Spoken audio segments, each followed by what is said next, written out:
Okay, dear students, very good morning to everybody. Very good morning to all of you. And dear children, here is the most welcome to everybody in my online class. Myself, Radheshyam sir, today I am going to start the next chapter of the geography by this online class. Today again I am going to explain of the question answers, the next chapter of the geography. Before this I have sent it the two videos of this chapter, online classes and question answers also. But today again I am going to explain the question answers, one by one question answers for your betterment, and you will do carefully and you will try to understand carefully, because it is very necessary to understand the meaning of questions answer. Some student, they didn't write the answer, then call phone, say that sir, my phone is not doing the proper work, is not properly, so I couldn't written this question answers. Parents asking this. So dear children, again I am going to explain the question answers, and these book based question answers all, because book chapters I explained. Now I am going to explain the question answer of the book based question answers. So dear children, you will listen these question answers very well, try to understand and what is the meaning of the answer, what is the meaning of the question. ठीक है, तो मैं एक एक question को आपके सामने explain करूंगा और आप उसका हिंदी और इंग्लिश में उसको समझेंगे. अब पहला क्वेश्चन होता है बेटा कि व्हाट इज प्रिसिपिटेशन. प्रिसिपिटेशन का मतलब क्या होता है? प्रिसिपिटेशन मीन्स होता है वृष्टि. ठीक है, वृष्टि मीन्स होता है वर्षा, यानी वर्षा कह लो, जो आकाश या वायुमंडल से, हमारे ब्रह्मांड से, यूनिवर्स से पानी नेचुरली हमारी पृथ्वी पर आता है as a drop, as a drizzling, as a rain. वर्षा के रूप में जब पानी हमारी पृथ्वी पर आता है तो वो वाटर, वो सिस्टम प्रिसिपिटेशन कहलाता है. अब वो चाहे सॉलिड के रूप में आए चाहे लिक्विड के रूप में आए, क्योंकि ऊपर से पानी दो तरीके से आता है. नंबर एक, लिक्विड फॉर्म में आता है, सेकंड सॉलिड फॉर्म में आता है. अब जो लिक्विड फॉर्म होता है that is called rain, and solid form that is called hello. बहुत अच्छा क्वेश्चन है समझने के लिए. क्वेश्चन का टाइटल प्रिसिपिटेशन है. अब आंसर को हम समझेंगे कि प्रिसिपिटेशन होता क्या है. Precipitation means anything falling from the sky. बहुत अच्छी बात बताई है कि किसी भी चीज को, जब कोई भी चीज आसमान से गिरती है तो वो प्रिसिपिटेशन कहलाती है. अब आसमान से दो ही चीजें गिरती हैं, कौन कौन सी? एक तो आसमान से पत्थर तो गिरते नहीं है, ना कोई स्टोन गिरता है. आपने देखा कि बारिश के रूप में पानी गिरता है. आसमान से कोई चीज अगर गिरती है तो वो क्या गिरती है? वाटर. और वाटर किस किस रूप में गिरता है? दो रूप में. नंबर वन लिक्विड फॉर्म में और सॉलिड फॉर्म में. अब लिक्विड फॉर्म में क्या होता है? ड्रिजलिंग यानी बारिश होती है, बूंदों के रूप में आता है, ड्रॉप्स के रूप में आता है, ड्रॉपिंग होती है. और सॉलिड के रूप में हेलिंग होती है, यानी ऊपर से बर्फ गिरना या ओला गिरना या पानी गिरना. बस ये दो चीजें जो है, इसको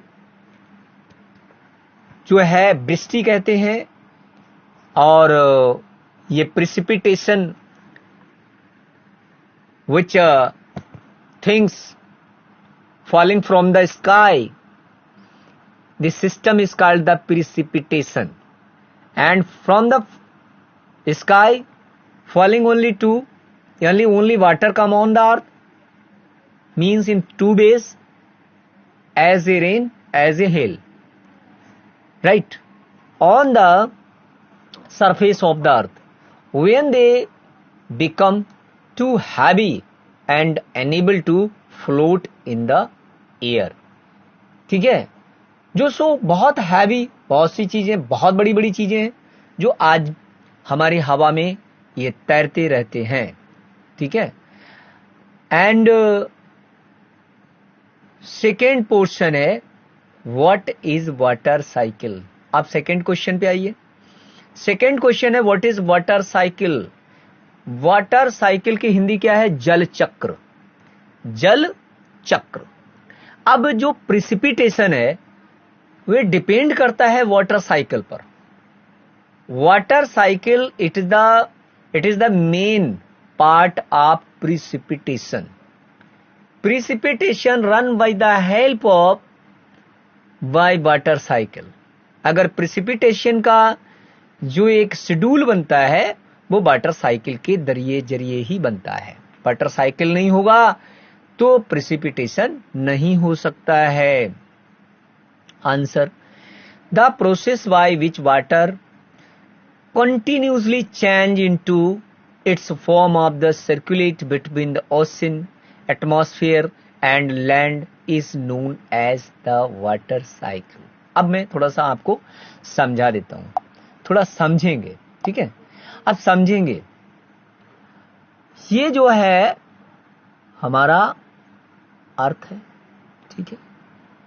अब इसको अर्थ को हम ले लेते हैं और ये हमारा यूनिवर्स है. ये हमारा यूनिवर्स है, ठीक है. ये यूनिवर्स है और ये इसके नीचे क्या है? ये हमारा ओशंस है. ये क्या है? सारा पानी भरा हुआ है, वाटर है, वाटर, ठीक है. अब यूनिवर्स में क्या है हमारा?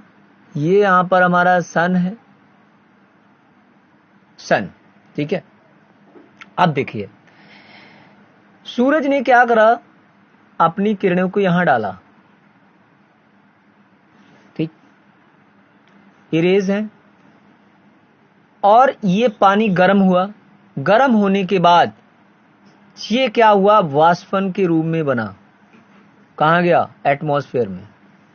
ये एटमॉस्फेयर में गया, ठीक है. एटमॉस्फेयर में ये कन्वर्ट होकर क्या बना? बादल बन गया, क्लाउड हुआ.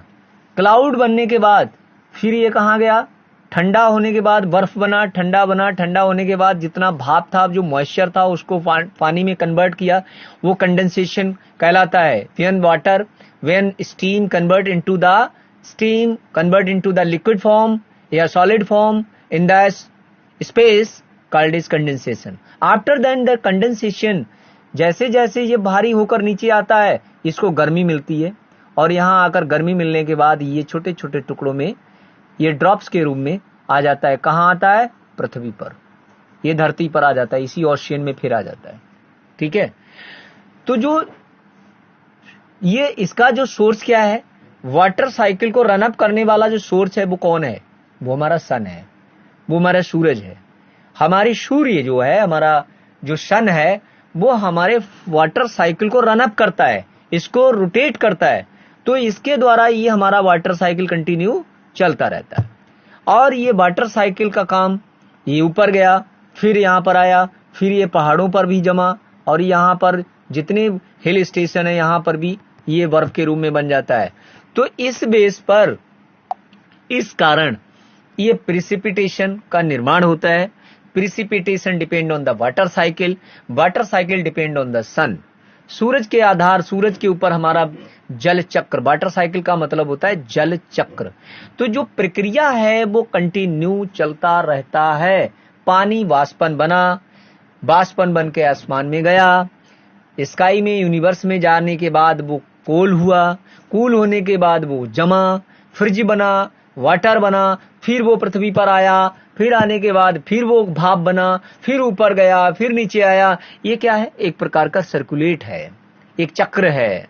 इसी को वाटर साइकिल कहते हैं। ठीक है, समझ गए ना आप लोग? Understood? Okay, now dear listen here. Now next question is what are the factors affecting the height of the waves? समुद्र में जो लहरें होती हैं, जो समुद्री लहरें जिनको वेव कहते हैं, इनको इफेक्ट करने का काम किसका होता है? आज हम इस चीज को पढ़ेंगे, समझेंगे कि which things effect to the waves. Number 1, factors हमारे इफेक्ट करते हैं। हमारे वो कौन से फैक्टर्स हैं जो ऊंची ऊंची लहरों को उठाते हैं? देखिए, इनको, इसके जो हमारे धाराओं को, जल धाराओं को यानी समुद्री धाराओं को कम करना और बढ़ाना केवल विंड ऑफ स्पीड। जब हवा की स्पीड कम हो जाती है, धाराएं रुक जाती हैं। ड्यूरेशन ऑफ विंड, धाराएं हवा के द्वारा बढ़ जाती हैं।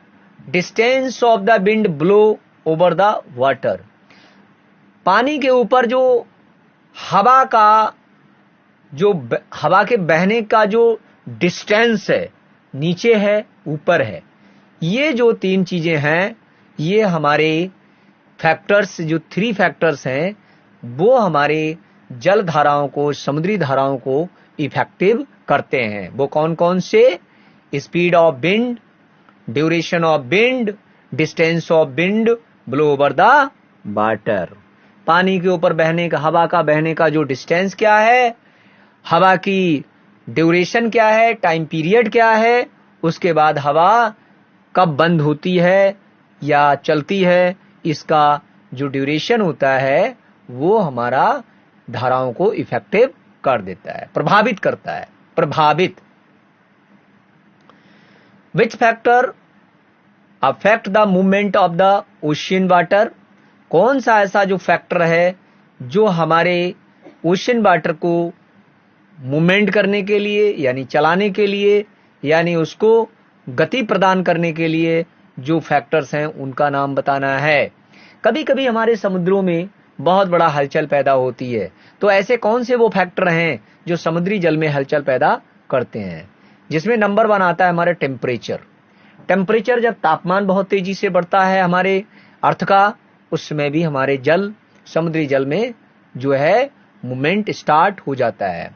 सेकेंड आता है अर्थक्वाइक, भूकंप। यदि अगर भूचाल, भूकंप पृथ्वी पर है, कोई भी हमारी टेक्टोनिक प्लेट्स जो हैं जब खिसकती हैं और ये मूविंग करती हैं, उस समय हमारी पृथ्वी के अंदर वाइब्रेशन आता है, तो earth vibration called is earthquake, and earthquake affected to the ocean water of movement.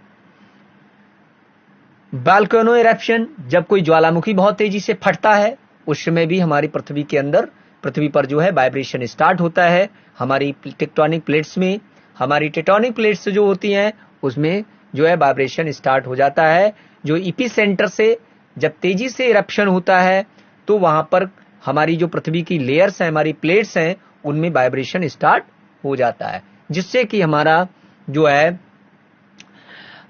Movement of the ocean water effective होता है और उसमें हलचल मचती है। Gravitational of the pull of sun and moon, जब सूरज, चंद्रमा और पृथ्वी एक लाइन में आते हैं, उसमें जो ग्रेविटेशन, हमारी चुंबकीय पावर, जो गति, पृथ्वी की जो ग्रेविटेशन पावर होती है, उसके कारण भी जल बढ़ता है और समुद्र में ज्वार भाटे यानी लो टाइड और हाई टाइड उत्पन्न हो जाता है। Under water landslide. Under water landslide मतलब पृथ्वी की तली पर कुछ ऐसी प्लेट्स हैं, जब वो अपना रूप या अपने पोजीशन को चेंज करती हैं, तब भी जल स्तर बढ़ जाता है और जल स्तर में भूकंप या जल स्तर में भूचाल या उसके मूवमेंट में तेजी हो जाती है। What are the tide and how are they caused? Tide क्या होते हैं और इनका ओरिजिनेट होने का कारण क्या है? The rhythmic rise that fall on the ocean water twice in the day is called the tide. दिन में 2 बार समुद्री जल चढ़ता और उतरने का काम करता है, यानी जल, समुद्री जल का उतार और चढ़ाव दिन में 2 बार होता है। The strong gravitational pull extracted by the sun and the moon on the surface of the earth called is tide. Due to this, सूर्य और चंद्रमा के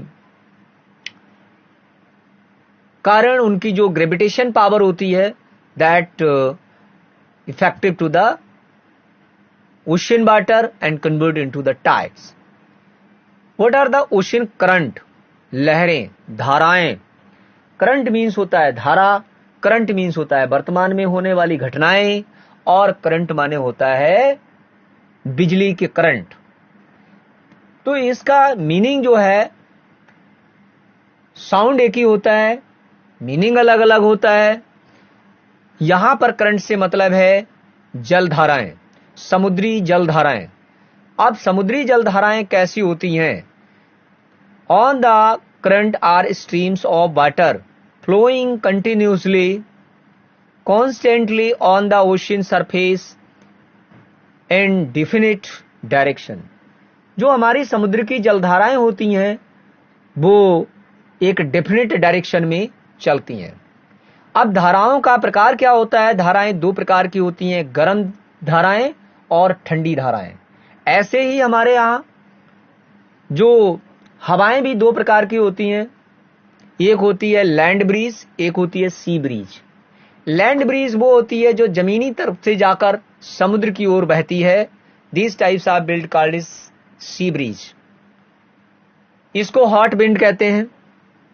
और दूसरा सी ब्रीज, समुद्र की तरफ से आने वाली हवाएं जब लैंड की ओर बहती हैं, जमीनी स्थल की ओर बहती हैं, उनको लैंड ब्रीज कहते हैं, मतलब सी ब्रीज कहते हैं।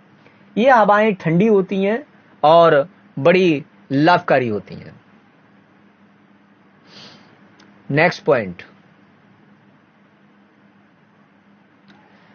रीजन में चलते हैं थोड़ा। गिव द रीजन, कारण बताओ। अब कारण बताओ में हमने आपको बताया था, ये मैं फिर आपको पुनः भेज रहा हूं और पुनः एक बार एक्सप्लेन करके मैंने आपको सेंड कर रहा हूं ये question answer. These are book based question answers are very very important and for GK quiz these are very important for every students. तो please write these question answer in your notebook and learn also. These question answers are very important for future. आपके भविष्य में class 9th and 10th and 12th कहीं भी आप competition में जाएंगे, बहुत से क्वेश्चन इसमें से आपको जीके क्विज में भी आते हैं। Because the social science is the mother of subject. Social science एक वैसा सब्जेक्ट है जिसको आप रूट ऑफ सब्जेक्ट भी कह सकते हैं या फादर ऑफ सब्जेक्ट भी कहा जाता है इसको। तो इसको हम बहुत ही कीनली, क्योंकि हर एक कंपटीशन में आप सोशल साइंस को कभी भूल नहीं सकते हैं। Any competition, any of competition, इसमें जीके होता है, इसमें एग्रीकल्चर है, इसमें इकोनॉमिक्स है, इसमें हिस्ट्री है, पॉलिटिकल है, ओवरऑल इसमें है। तो इसलिए SST it is a mother of subject कहा जाता है और इसको ध्यान चाव से पढ़ें और हर एक चीज जो है अपने माइंड में अभी से इसको पुटअप करें। रीजन क्या होता है? Ocean water is salty. कारण क्या है? कि समुद्री पानी नमकीनी होता है। बहुत अच्छा क्वेश्चन है ये, बहुत अच्छा कारण बताएंगे आप में कि समुद्र का पानी जो है नमकीनी क्यों होता है, साल्टी क्यों होता है, कारण क्या है। देखिए बच्चों, ocean water is salty because it contain a large amount of dissolved salt. Most of the salt is sodium chloride are the common table of the salt that we eat. देखिए, समुद्री पानी में सबसे ज्यादा जो है सोडियम क्लोराइड जो है मैन्युफैक्चर होता है और सोडियम क्लोराइड सबसे ज्यादा हमारे पानी यानी नमक को बनाने में जो है सहायक है। तो due to the sodium chloride manufacture salt in the ocean. Second part, the quality of water deteriorating. The quality of water deteriorating because we get it from the pulled water sources. These water bodies are getting pulled due to the dumping of the under ये untreated waste, sewage, ठीक है, and pesticide, toxicisers and decayed materials into it. अब देखिए, समुद्र में दुनिया का जितना कूड़ा कचरा गंदा जितना जो कुछ है वो कहां जाता है बच्चों? नदियों के द्वारा समुद्र में। आज आप देख रहे हो इंडस्ट्रियल एरिया है, इंडस्ट्रियलाइजेशन ये चल रहा है, हजारों फैक्ट्रियां नदियों में अपना गंदा पानी, हजारों शहर, लाखों शहर, सिटीज जो हैं वो अपना सारा शहर का निकला हुआ पानी कहां छोड़ते हैं? नदियों में। कभी आपने ये सोचा कि नदियों का पानी जाता कहां है? कहां जाता है भाई? हमारा सारे देश, बड़े बड़े नगर, महानगर नदियों के किनारे बसे हुए हैं। कानपुर, मथुरा, हरिद्वार, दिल्ली है, कलकत्ता, बहुत से बड़े शहर सब कहां बसे हुए हैं? कहां बसे? नदियों के किनारे। ये जितना घर का निकला गंदा कूड़ा कचरा गार्बेज सारा का सारा कहां जाता है? नदियों में।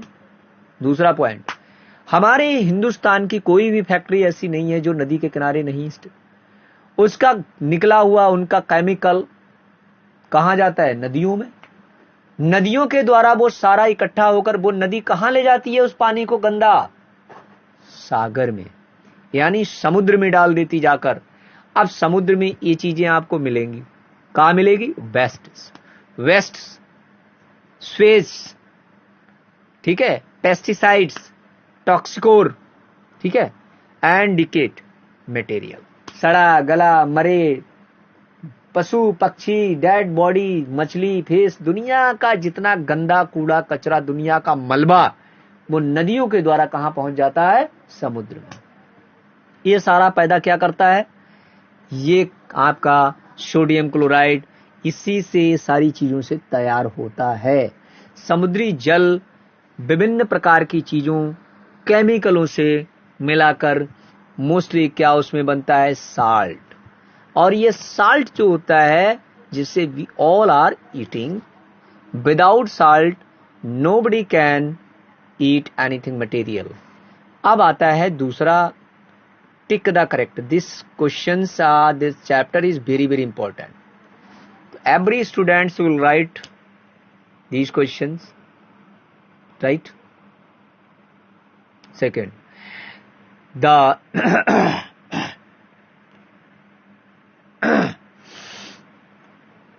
tick the correct option. Tick the correct option में tick the correct answer, ठीक है? The process by which water continually changes its form, the circulates between the ocean, atmosphere and land, right? The process by which water continue, अभी मैंने बताया कि वो कौन सी प्रक्रिया है, कौन सा सिस्टम है, नेचुरल सिस्टम, जिसके द्वारा change the water into steam and circulate between the ocean and atmosphere. हमारे जो पानी पृथ्वी से लेकर, ओशियन से लेकर और वातावरण तक जाता है, यानी पृथ्वी, हमारा जो ये प्रक्रिया बताती है कि पानी एक बार आसमान को छूता है, दूसरी बार पृथ्वी को छूता है, और आसमान और पृथ्वी को छूने वाला एक ही भारत, इस पृथ्वी पर एक ही एक ऐसा जो पदार्थ है, मैटर है, वो है हमारा लिक्विड मैटर, पानी। पानी कन्वर्ट होकर वो वायुमंडल यानी पर्यावरण में जाकर फिर उसको ठंडा करने के बाद फिर कन्वर्ट होकर फिर पृथ्वी पे आकर महासागरों में जल बढ़ाकर उसका सर्कुलेट करता है। तो इस सिस्टम को हम वाटर साइकिल कहते हैं। Generally the warm ocean current originate near equator. आपने देखा कि अब मैं एक चीज और बता देता हूं, यहां पर आपको समझा देता हूं। देखिए, ये हमारा जो अर्थ है इसमें यहाँ इक्वेटर है और ये हमारे पोलर रीजन्स हैं, ये हमारे पोलर रीजन्स हैं। बेटा समुद्र में दो प्रकार की धाराएं बहती हैं, एक warm current and cool current. ये हमारा इक्वेटर पार्ट है, पृथ्वी का मध्यांतर, मध्य part, imaginary line called this. यहां से जब, क्योंकि ये एरिया सबसे ज्यादा गर्म होता है, ठीक है। अब गर्म होने के बाद इसको हॉट, क्या हॉट होता है ये। अब क्योंकि पानी तो लगातार चलता ही रहता है, इधर का पानी इधर और इधर से फिर इधर, इधर से इधर फिर इधर से इधर, ठीक है। पानी फिर इधर से और फिर इधर, ठीक है। अब जो धारा इक्वेटर से निकलती है उसको गर्म यानी हॉट करंट, वार्म करंट कहते हैं, गर्म जलधारा। और जो पोलर रेंज से, क्योंकि ये एरिया बहुत ठंडा होता है, तो यहां से जब ये इक्वेटर की तरफ भागती हैं तो यहां कहते हैं इनको कोल्ड करंट।